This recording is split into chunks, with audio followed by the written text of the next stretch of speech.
Hello, everyone, and welcome back into another episode of Conversations with Chris and Cameron. It's episode 31. I'm actually at a different place. I'm actually at my girlfriend's apartment up in Dayton. I got a new job up in here, so I'm not going to make the official announcement on where I'm working at, but I do have a new job. So right now, I'm currently just moving in some of my stuff at her place. But how are you doing, Cameron? Doing well, doing well. Could be doing a little bit better. Obviously, we'll talk about the game, but yeah, it's a good time to jump on the podcast, talk a little bit about Kentucky. Yeah, it's definitely always a great time, even after coming off of the loss against Louisville. Of course, UK lost to their bitter rivals on Tuesday night against them, and honestly, the game was really never close. Of course, UK had the lead at times during the first half, but basically Louisville controlled the whole game. Of course, UK did what they did every year, or every game last year, where they got down 10, 10, 15, 20 points, and then would make a comeback, but sadly it came up short against Louisville.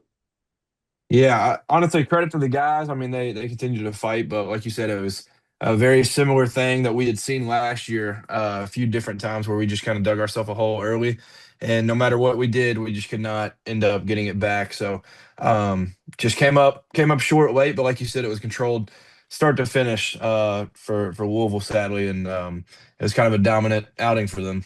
Yeah, for sure. And of course, if y'all don't know what the final score was, Louisville won 96 to 88, and they had a 20-point lead at one point in the second half. I was blown away by that. I was actually at the Knox concert, and for him, he is such a big UK fan. He actually had an iPad up so he could watch it while performing. Of course, I was paying attention to him, but I would pull the game up every now and then, and he basically said at one point, he's like, Cats are down 18, and if they don't come back within like the next 3 minutes, I'm turning off this iPad. And of course, they started to come back. They got down 20, and then got down to four. And he was like, "We're down seven at this point. Like, let's go, everybody. Let's go, Big Blue Nation." Yeah, it was not only for me, but like I think definitely I speak for a lot of BBN where it was some dark times when it was down. We were down 18 in the first half. I was like, dude, Yeah, we're gonna get 40 pieced in a rivalry. Like, what in the world is happening? And yeah, then the fellas fought back then, and then it was down 20 again, and those same like brutal moments of just being like I was with some buddies watching the game and like I just kind of like sunk into the couch and I was like, what is happening? I can't believe in a game that like really in our lifetime we haven't seen us lose much and then we're just yeah. getting rolled. So Yeah. but yeah, they fought back, continued to fight back and obviously we trailed a ton of the game, but the fight was definitely there. And then I'm sure we'll discuss a lot more in depth of what the game looked like, but definitely a disappointing night. Yeah, and for Knox, he's definitely a big UK fan. I would love to watch a UK game with him in the future. Maybe I can. Maybe I'll, message him and be like, "Can I watch a UK game with you if I'm, in Nashville or whatever?" But I feel like it would be great to just watch, a UK game with a big celebrity like Knox. That would be cool. We need to get him back on because I wasn't able to get on for the interview whenever we had him last time. We just need to do like a full, just like Kentucky basketball, just like dive with him, just like his favorite players or something, favorite moments and memories that he's got. But it'd be Yeah. fun to just kind of do a deep dive with him. Yeah, that would definitely be cool. He said Otega Oweh is, of course, his favorite player this year, and then I think he said John Wall is his overall favorite UK player. I could be wrong about that, but I know Otega Oweh is his favorite player this year on UK. Yeah, Otega's a interesting name in the streets right now because of yesterday. But no, I definitely understand people that are big Otega fans because he's an easy one to root for sure. Yeah, but let's get into the game finally. Like, other than Knox, he's definitely not a Louisville fan. He was like, forget the Louisville Cardinals. He said it differently, of course, on the stage, and he's like, if you all have any kids, make sure you cover their ears. So he said something else instead of that. Yeah, yeah, he was calling him number one. That's what he was Yeah. doing. Yeah, calling them number one. But let's get into the game. Let's talk about Otega Oweh to start out because, of course, he did not have the best game. He had 12 points, 4 for 13 shooting, 1 for 6 from the three-point line. And he also had 5 rebounds and 5 turnovers. And he also fouled out for UK. And, like everybody was expecting him to come in and, of course, maybe not have a better three-point shooter, but be able to attack the rim skill and be able to score at will. And of course, its over under for the game was 18 and a half. So people were expecting him to score at least 19, 20 points. He got, of course, it's double digit scoring, but, another unimpressive game. And who knows if it's just because of his toe injury that he suffered during the offseason, during the practices, or if he's just not motivated at this time to, try to get this team better, get himself also better.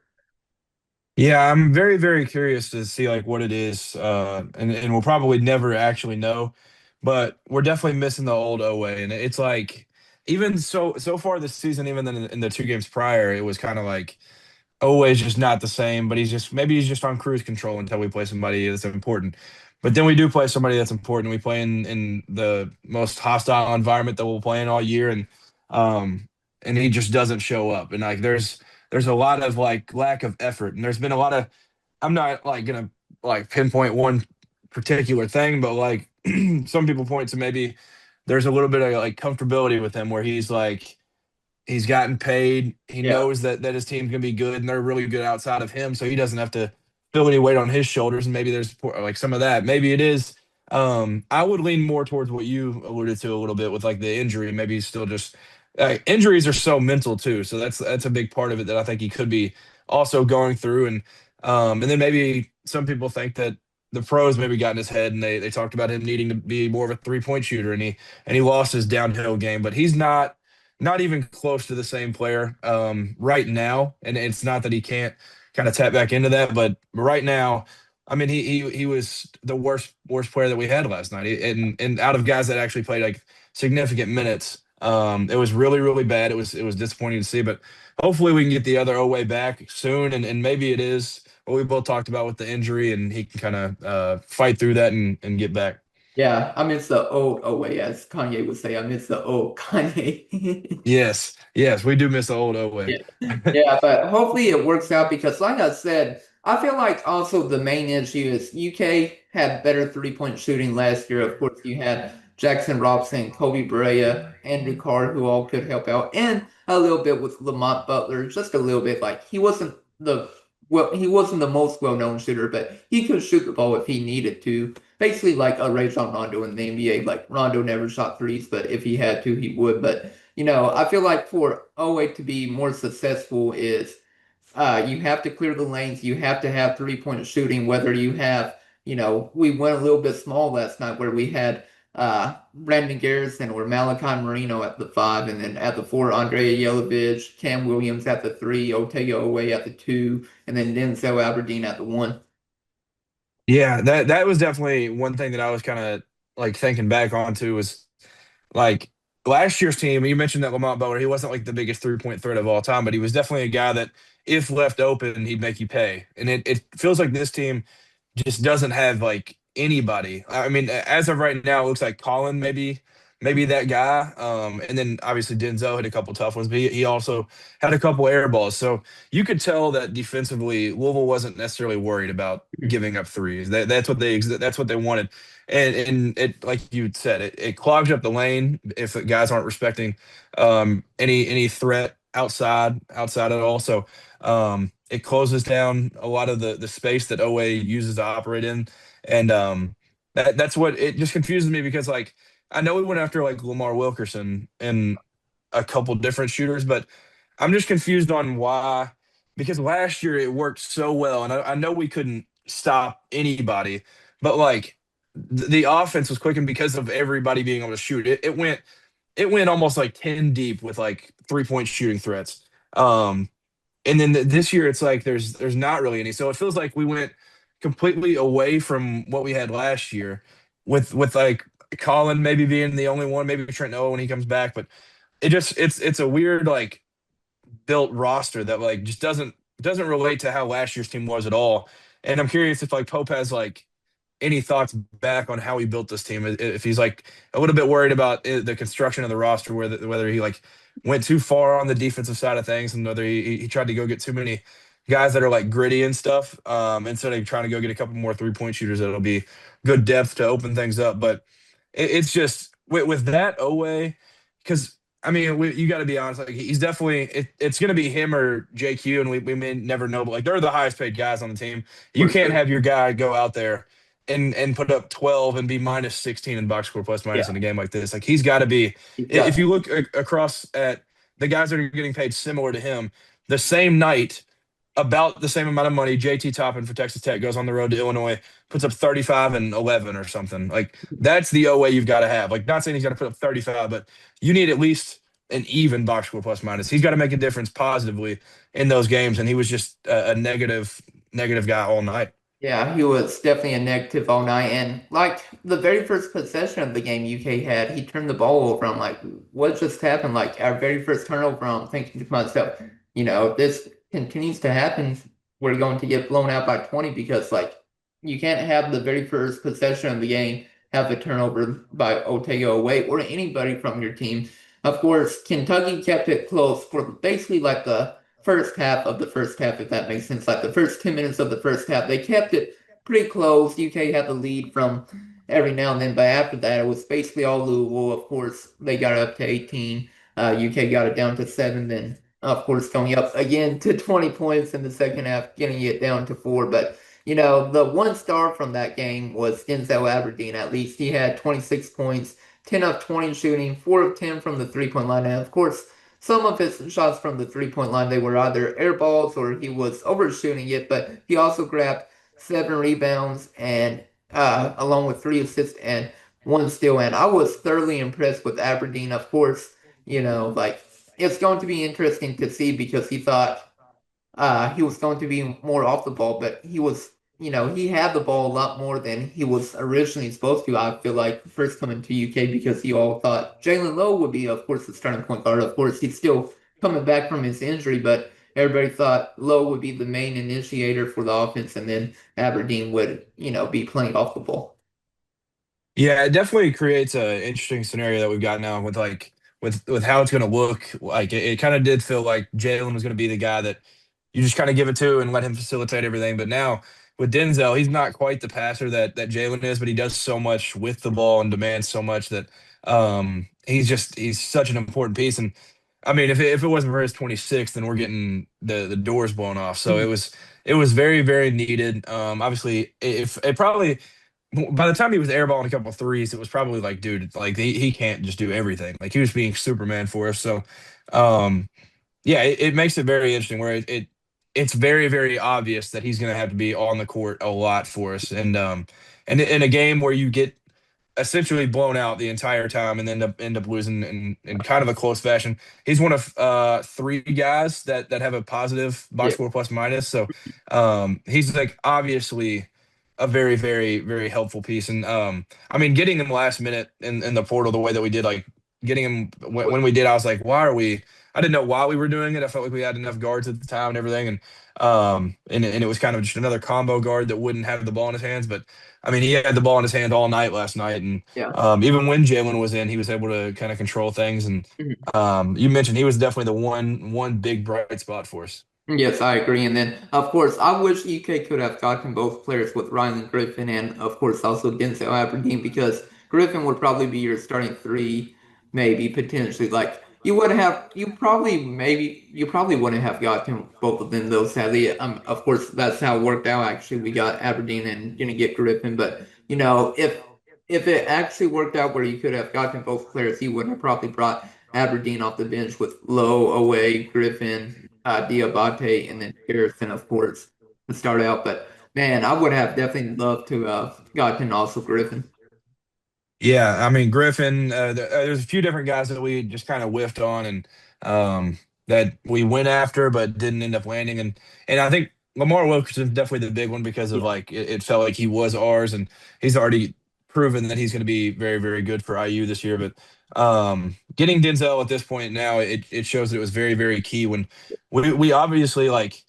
By the time that we got him, we already had like an embarrassment of riches. We were like, what in the world are we going to do? Because like we yeah, had I mean, we had everything at that point. We had a billion players, and then obviously you have Travis Perry transfer out and Caden Lewis end up big commit. decommitting and all this. So, but Denzel's very very important. Like the 7 rebounds was really important. I think He he he did was an okay he was the leading rebounder for UK. Like that should never happen if you're a guard. Like your big men have to step up, whether it be Brendan Garrison, Mo Diabate, Andre Yelovich, whatever it might be, Marino too. Like you cannot have a guard out rebounding your big men though. Yeah, I think a lot of it was probably just because I feel like there was at least three or four of those were just like with how many threes Louisville was taking, they ended up shooting 40. So I think he was able to get a lot of the long ones. So but still, like the bigs have to like I don't care if he played 10 more minutes than one of the bigs. Like he's gotta like the bigs gotta step up. But he's just a fighter. Like he just never Mhm, he was the one guy. Like it's hard to say this, but like it felt like a lot of the guys just like didn't really have a whole lot of interest in it. Like mhm. Denzel, the guy that you probably would expect to be the most chill, like because he's Yeah. got a national championship ring. Like what's he like?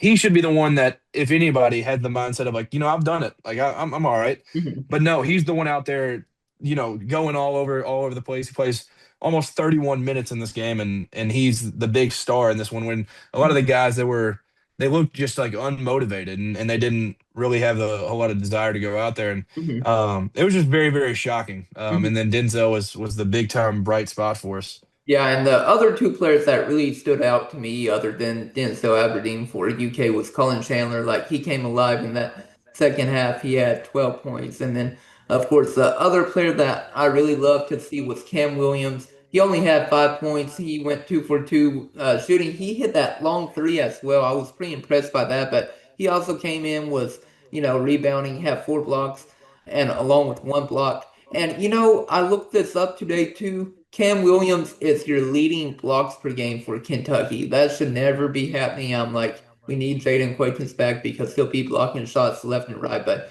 I couldn't believe that Cam Williams is leading UK with blocks per game.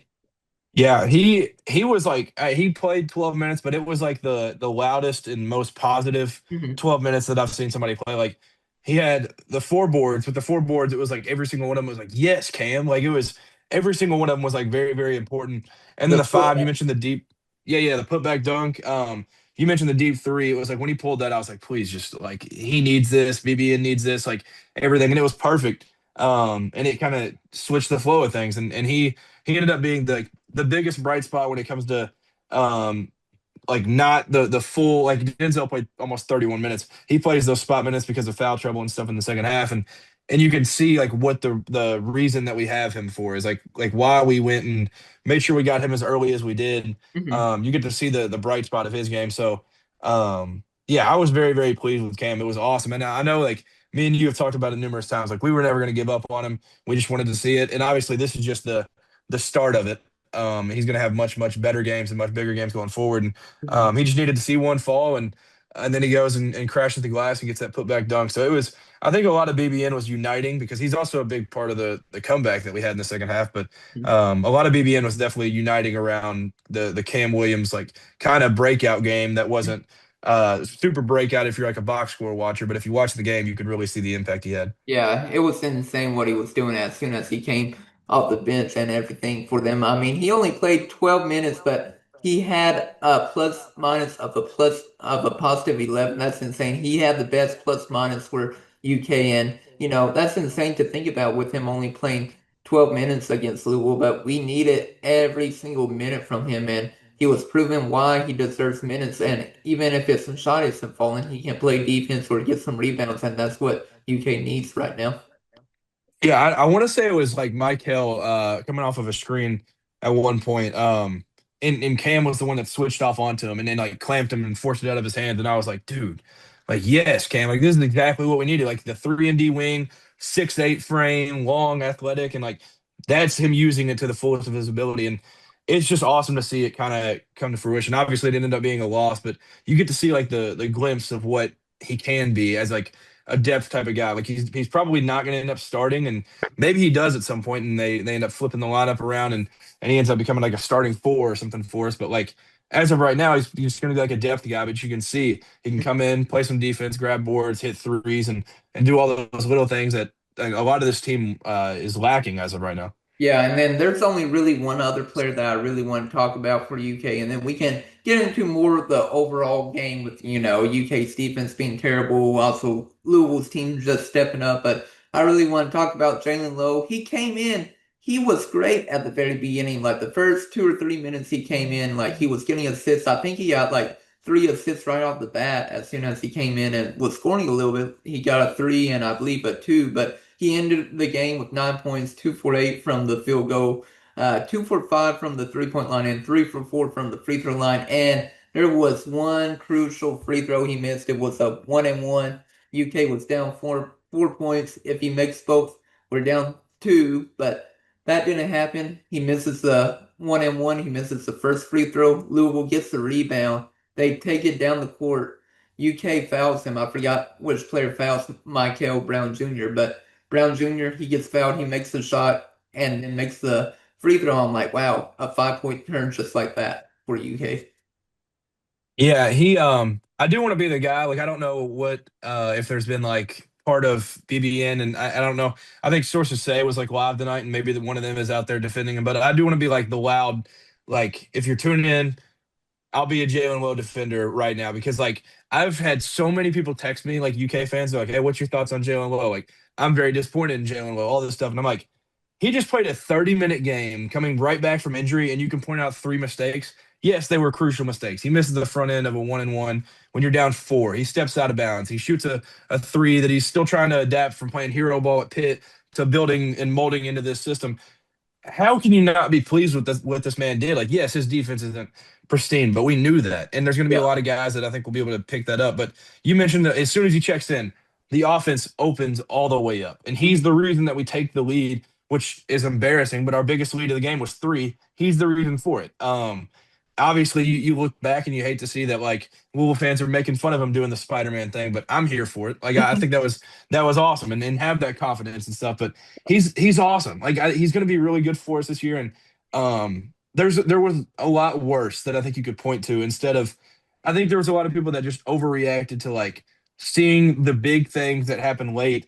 When like I mean, he's also part of the reason we had a chance in that one. Like he did so much for this offense, and I just hate that it ended up being that like even Louisville fans that I mean, I would say 99% of Louisville fans don't know what basketball is and they don't understand that sport. And they sat there and they're like, Jalen Lowe sucks. I told you guys. And I was like, you guys can think he sucked. Like, I think he played pretty well. I thought it was pretty well. And I know a lot of Louisville fans like hate him and he's definitely our most hated guy from their perspective. But like, I Hmm. just think he played well. I thought it was Yeah. it was pretty solid. He's only going to get better because he's going to mold into the system where he's not going to be pulling up deep threes in transition where he's going to realize like I have like all Americans around me. Like I'm going to be able to dish these off and get to the rack and not force a whole lot. So I mean he's the best lob thrower we've got. That's going to be Hmm. a thing when Quains Yeah. comes back. It's going to be the Malachi all year. It's going to be Yelovich. It's going to be Diabate. Like he's going to be the dude that's going to be dishing those all year. And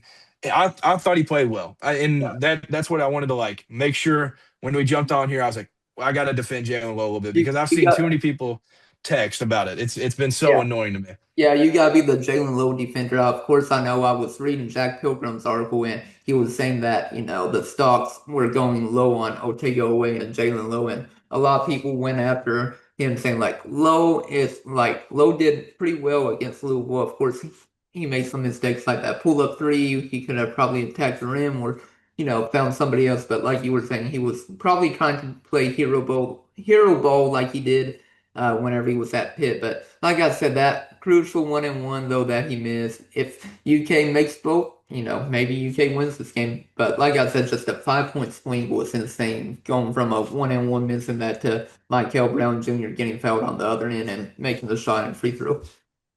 Yeah, the 5 point swing is terrible, and like you said, maybe we do end up winning that game if he hits both of them. And but like he had a couple of the free throws early, and then but obviously it's when you miss the certain ones, those are the ones that hurt the most. But yeah, I think we'll be perfectly fine. I think the overreaction of like wanting to get on him was too much.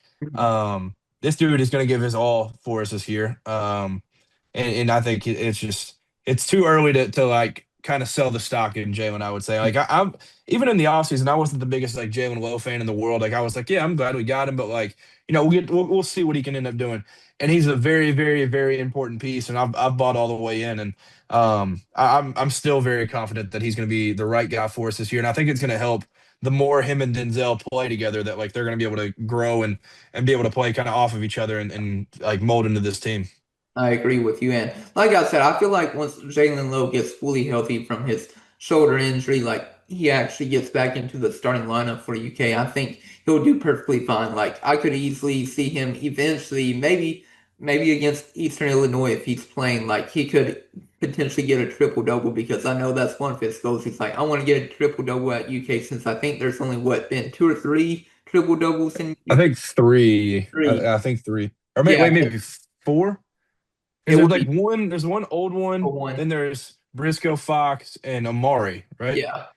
I believe so. Okay, so he Amari. wants to be five. Okay. Yeah, so it would be five. So yeah, so he would be the fifth player in UK history. So he could potentially do that against Eastern Illinois. But like I said, once he gets fully healthy, I would not be surprised if he's not putting up 15 points, 10 assists and like three rebounds. Not a night, but some nights he'll go crazy and do that. But for me, I feel like he's going to be, double digit scorer, getting at least five or six assists a game, or maybe even more than like two or three rebounds as well. Hey, before I move off of it, I just said like one old dude. I don't want to discredit it. Chris Mills, 1988. Yeah, so shout out to Chris Mills. But yeah, I do think I agree with you. I think he's going to be, I mean, really, really good all year. And like you said, against some of these bad teams. And I think I kind of like how the schedule's set up overall because you're getting this Eastern Illinois game and then you're getting another big test. It's like, so I think he's going to get, his feet under him, get his feet wet a little bit more against Eastern Illinois. And like, I think we'll be able to move from that, learn from it. And I feel like it's going to help him and help a lot of these other guys continue to grow because it's still it's so silly that we just played Louisville on November 11th. Like what Yeah. it's so dumb. It is very dumb, but I want to talk about the overall game, though. Of course, UK actually did shoot 34 threes, so they almost got to the 35. So they went 12 for 34, 35%, shot 47% from the field as well. But I want to get to the overall game, and basically, I hated the switching that UK was doing in the second half. Like Colin Chandler kept getting on the big man, whether it be Sanander Frew or whoever it might be. And it was annoying to me because I'm like, why are we switching so easily? Like, go over the screens. Because in the first half, we weren't even going over the screens. We were going under and nobody was fighting over them. And Louisville was shooting threes and making them with ease because they were so wide open in that first half. Yeah, definitely. They did a great job of like getting exactly what they wanted, where they would like where we would switch off of screens and stuff, and then they'd put a big man in the post, and then it would force one of our help side defenders to come fly over to help down there, and then they'd be able to kick. And Sananda Fru's not like the best offensive like passer in the world, but they have like the college version of Jokic and Ali Khalifa, and like we knew that going in, but like that killed us when he was in there. And then Sananda Fru, you don't have to be a great passer to be able to pass 20 feet across the court to find a wide open Yeah. 40% 3-point shooter. So that was definitely worrisome very early. It took us a long time, I felt like, to send any sort of trap, way too long. And then like towards the end, we actually got a couple turnovers off of it. So it just felt like not that Pope didn't have them like prepared. It just felt like it was like a miss like understood game plan of what we like should have done because there's no reason. I don't know if it was like coach to player or if the players were just in their head because of the environment. But like, there is no reason. Like, we're lucky Ivan McNeely only ended up with three threes because he was absolutely wide open on a He few was. others because like I mean I think he shot like 42, 43% at Virginia. He was wide open so many times and it was just it was so often. Yeah. And like what they have at half like 51 I think. 51 or 52. Or 53. They 50. had 53. They Yeah. could have had like 63. Like Yeah. just because they missed a lot of open shots still in the first half. And it was the defense was just terrible. And our Yeah. defense was what was it before the game in Ken Palm? Was it like 4 or 3? What are you talking about? Like for Like our defensive or adjusted defensive efficiency or whatever in Ken I Palm? thought it was Wasn't it like like I thought it was three, I think, and then number 3? one overall. Yeah, okay. Yeah, I think it was three. And like, but yeah, now it's, I mean, I don't know what it's at now, but like that just did not prove to be correct. I mean, that Yeah. was it was terrible off rip. Oh, now our defense is nine. Okay. They didn't drop terrible, but Yeah. like Didn't drop out. it was bad. Yeah, it was bad. And like I said, I was definitely annoyed for sure because I was watching the game and it felt like Otega Oweh. Sometimes, of course, he was helping out Colin Chandler in that second half because somehow, for some reason, Chandler would end up on good old Sanandra Fu. And, it was interesting to see because, of course, then Denzel Aberdeen had to get to the corner and then Louisville would make a wide open three. But then at other times, I saw just Otega Oweh just in the paint ball watching, and then of course his man was wide open for a three. I'm like, why are you down in the paint? You should be like at least, one like step away from your defender, not, all the way in the paint while your man is in the corner for a three, and boom, you make the shot. Yeah, there was definitely a lot of like, I mean, there was a lot of being in the wrong spot, and then I mean, it shifted from like in the first half where it felt like every single time they'd find some wide open 3-point shooter because we'd be in the wrong spot, we'd overcorrect on something, and then it was just all over the place, everybody running. And then in the second half, it felt like we were almost too stationary to where guys were able to kind of blow by. Khalifa was throwing dimes and hitting guys on backdoor cuts, and it was just ugly, like from start Yeah. to finish. The defense was, and I mean, we don't even have to say that too loud. I mean, they scored 96 points. It's pretty obvious the defense wasn't great, but we just didn't make anything difficult for them. I felt like the entire night. I agree. And of course, their guard stepped up. Michael Brown Jr., he had an insane night, 29 points, 8 for 16 from the field. He didn't shoot the ball too well, 3 for 10, so 30%. But what killed us was he kept getting to the free throw line. He went 10 for 11. He also had 5 assists, and he was just insanely effective during the game. He had 20 points in the first half. He cooled off in the second half, only had 9 points, but whenever you score 20 and a half, you don't really probably have to do too much in the second half because you're already either should be up big or, you could be coasting a little bit. Of course, I feel like Louisville started to coast a little bit in the second half where they just kept settling for 3-point shots. And that's one of the reasons why UK got back into the game in that second half. Yeah, they definitely had some settle to them, and they took the foot off the gas for sure. Um, but yeah, Mike Hill was crazy. Like we probably won't see too much of him at Louisville. We can just put it that way. He'll be a top 10 pick. One and done. Yeah, he'll definitely be a one and done if anybody was like doubting that going into this one. But you mentioned the 20 in the first half. That place was absolutely rocking. And the worst part about him is like if you look up like interviews and you try to figure out a way to hate him, it's kind of tough to. Like the kid is actually just like a good kid. Mhm. I saw he had like an interview with Phil to 68 last night where he was like, "Well, I had what did he end up with? He had one turn or what do you One have? One turnover. turnover. Yeah, Yeah, he five.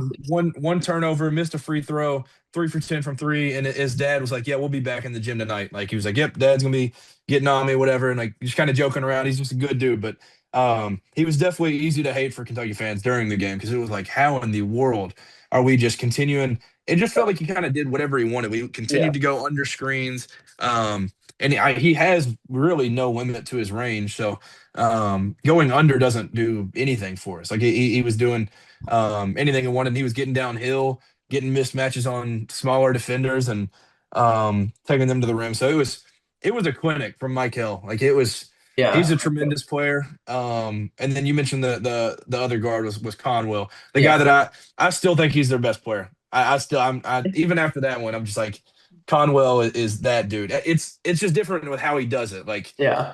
Mike Hill's obviously gonna be like top 10. Conwell may not even. I think he'll probably get drafted late second, maybe just Uh-huh. because of the age. But like Conwell he was really the one where I was like, this is so annoying because I've liked the dude for so long, and he just absolutely was tearing us up because off ball he moves so well, and Uh-huh. then so if it wasn't Mike Hill, it was Conwell, and it was like a partner in crime thing where they were just absolutely torching us, and it was those two.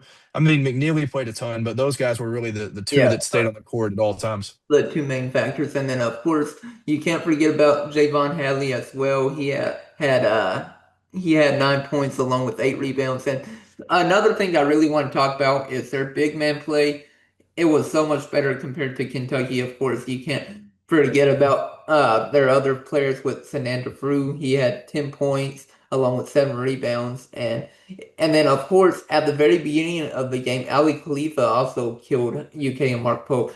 He didn't really have a lot going on. He had 4 points, also 4 rebounds and 4 assists, but he only played 15 minutes, but it felt like in the first half he was just killing us because he was able to get the ball to whoever it might be, whether it be Brown or whoever it might be, Conwell as well. So, like I said, it was crazy to just see how much better Louisville's big men were compared to UK's. Yeah, that was definitely the like thing that you can point to with this roster. Like even once they had all the guards like committed, it was like, what in the world are they about to do with their front court? And then they get Sananda Fru towards the end, where it was like this German big man, and everybody's like, well, I mean, this kid's okay, but like I don't know what type of player he'll end up being. They have Khalifa coming back, coming off of red shirt, and they were obviously hoping at that point to get him back. And but even it was like with those two, their front court's still extremely weak. Hmm. But last night they showed that they are going to be, I mean, at the top of the ACC at least. They're not going to be one of the best front courts in the country, but it's a very very serviceable front court for what they have guard wise, and the bigs aren't going to have to necessarily do too much. But Fru, like hand up, brother, apology from me because I was sleeping, I was doubting. I thought Malachi was going to have him like going back to Germany by the time Yeah. this game was over. I thought it was over, but Uh-huh. then he goes out 2 for 2 from the line, 10 points, 7 boards, but it was like a very, very necessary when he'd get a putback or he'd get some dump off. And it was like a dagger over and over and over again. Like he continued to put it on us. And then you mentioned Khalifa was very, very good in his passing. Hmm. And then Javon Hadley, defensively, he was also really good, but 9 and 8 for him was something else. But their front court, man, that Yeah. was what I said like in the preview too, where I was like, our front court's just a billion times better than them. I'm not worried about them. Our Yeah. front court is gonna be the difference and we'll win. And that was part of the reason that I had a lot of confidence going into it. But they shut me up immediately. It was early in the first half where I was like, you know what? These guys aren't half bad actually. Yeah, I agree with you. It's just insane how well their front court did. A couple of other things I want to bring up. What I find most insane about this stat is UK and Louisville, they have the same offensive rebound with 13, but it felt like Louisville just had a lot more because I was watching the game today and there was one possession where Louisville had 2 offensive rebounds. Granted, they didn't score on that possession. They got an illegal screen, but then I saw another possession where they got another offensive rebound in the second half, and then another one in the second half. I'm thinking to myself, that's 4 offensive rebounds in the second half, and this cannot happen. Granted, like I said, the offensive rebounding was the same. UK out rebounded Louisville by just 2 rebounds, 42 to 40, but it just felt like Louisville kept getting the key offensive rebounds in the second half when needed. Yeah, I definitely agree with that. They continued to get like a dagger of a rebound where it was like, man, like we just need to stop right here. We can kind of flip this thing and flip it on them and where they have all the pressure on them. But yeah, they would continue to just grab every single board that was needed. Before we move on too far from it, for the front court, I gotta mention Case and Pryor, two Jason. minutes and 2 rebounds. Horrendous outing for this Yeah. man. And he's the one. He Yeah. has all these dudes on his team that could have said something. He's the one that talks, and he was unplayable for them. He had a -5 plus minus in a game that you win by 8, and you kind of dominate. It was very embarrassing. I just had to point that one out. But Yeah, yeah, um, that out. yeah, the rebounds, I agree with you. They were just it was the timing of the rebounds. It felt like where it is kind of shocking to know that we did end up having the same amount of offensive rebounds, but it was Have when four, they got theirs. yeah, have 4 key offensive rebounds in that second half for Louisville. Yeah, yeah, I remember even on the like when they were missing 7 of their last 8 free throws, which is still crazy to me. They were even getting some of those rebounds, and I was like, how in the world are they? Like they're trying to give it to us, and they're getting a couple rebounds. It was bad. Yeah, and then the only other thing I really want to point out from this game, and then we'll just briefly talk about Eastern Illinois. There's not much to talk about. Just UK's going to blow them out. It'll be a redemption game for UK. But the only other thing I really want to mention is UK, they had 14 turnovers. Meanwhile, Louisville, they only had 6. And, like, you cannot have this. I keep preaching to the choir that UK, they need to turn the ball over less, but then also be able to force their opponents into more turnovers because that's been a whole thing for me during the Mark Pope era that we can never cause turnovers on the opposing team. Yeah, and Pope said something to like he had said something like where we don't turn teams over or something.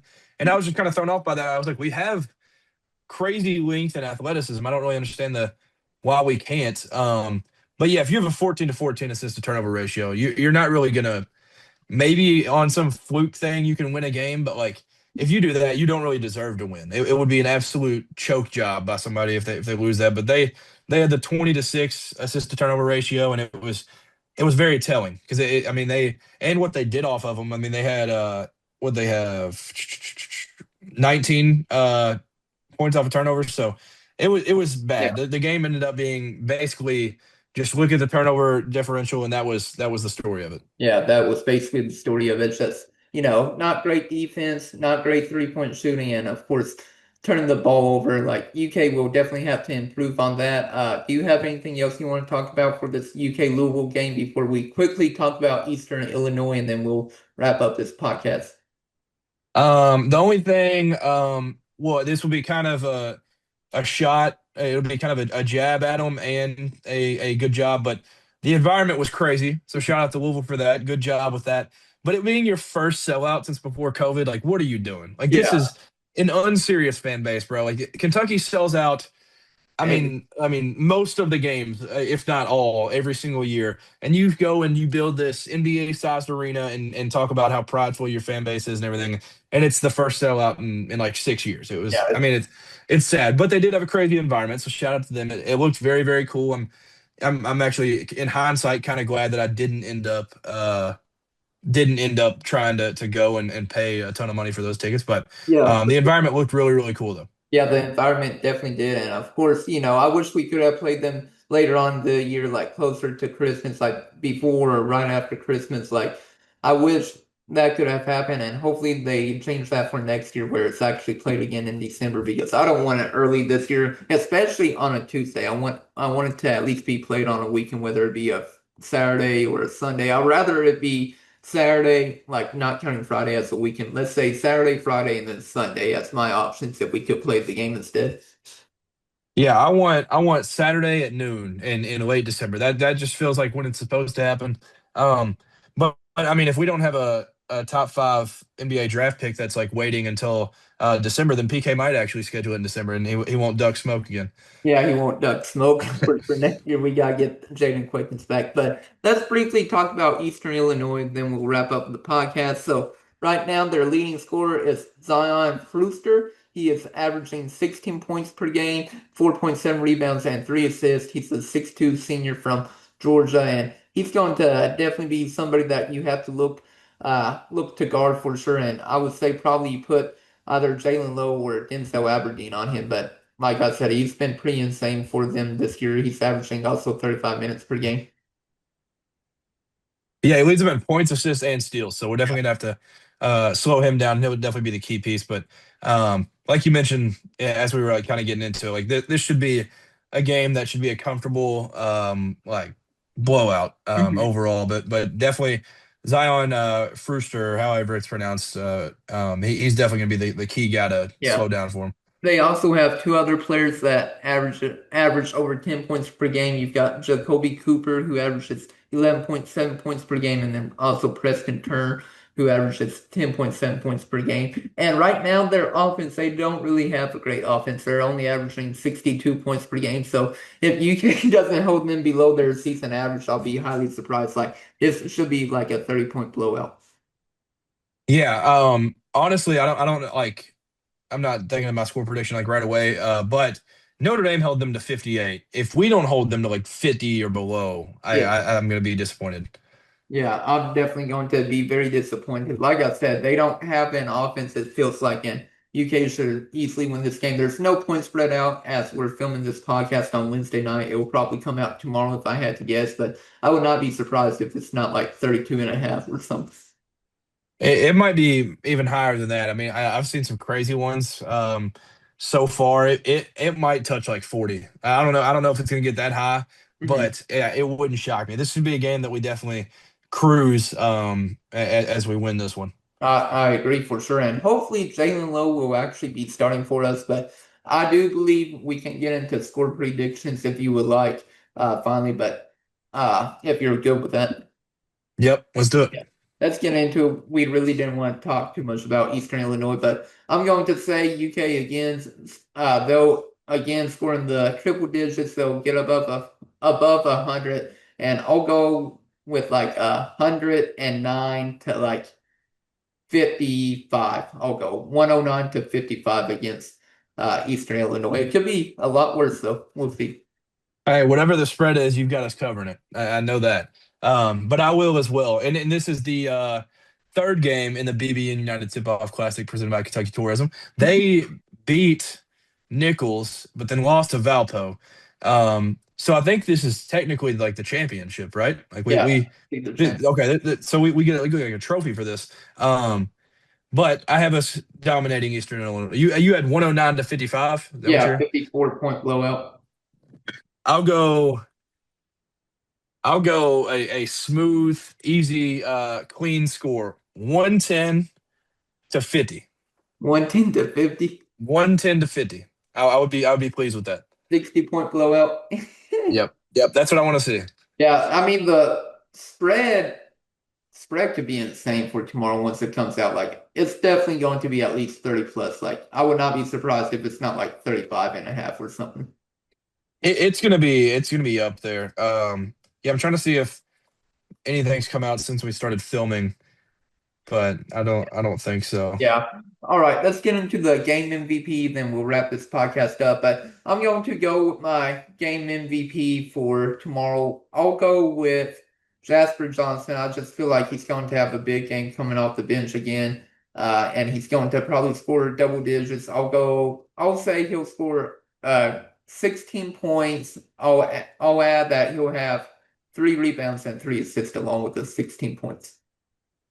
Okay. Yeah, I would like that. He needs it off of not the best performance in the Battle of the Bluegrass. But my MVP, I would go with Jalen Lowe. I think it's going to be a big bounce back game. I don't know if he's going to put up that triple double that you were alluding to earlier, but I think he'll have a similar type of game where Mhm. maybe he ends up with like 14 points and 11 assists and maybe like 6 rebounds. But I think that's what I want to see in this one. I want to see a big bounce back for a guy like him where he made a couple mistakes late, played pretty well overall, but I do want to see him kind of pop off and have a good bounce back.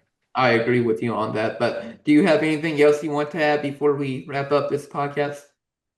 I don't think so. Let's go win the BBN United Tip-Off Classic. Yeah, let's beat Eastern Illinois. We should for sure. But this is Chris Beatsmore and And Cameron Waddle. signing out. Thank you all for watching on YouTube and also listening on Apple Podcasts and Spotify as well. Peace. Go Cats.